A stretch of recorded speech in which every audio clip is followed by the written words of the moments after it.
Hi there, I'm Annette Andersen and I'm making Danish Aebleskiver today. It's a little round ball with pancake flour.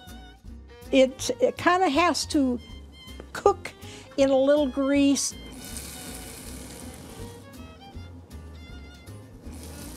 The trick is to getting the oil the right temp so they don't burn.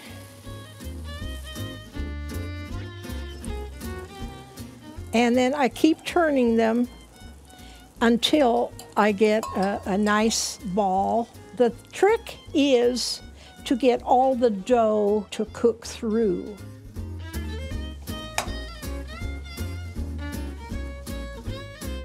I have grandkids and great-grandkids, and they come home and they ask me if I will make aebleskivers for them, and they love them.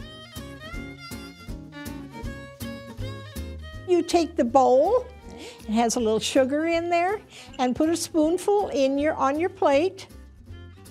You can take a little jelly too. Take and dip it in the sugar, and take a good bite. You can put jelly in also, and a lot of people like it that way. I was born in Kimmelton, the little town next to Elkhorn.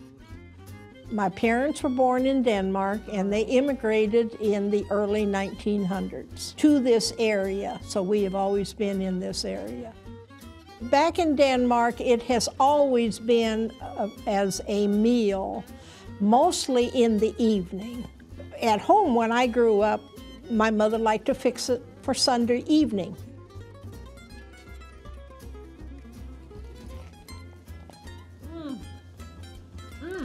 The jelly is good.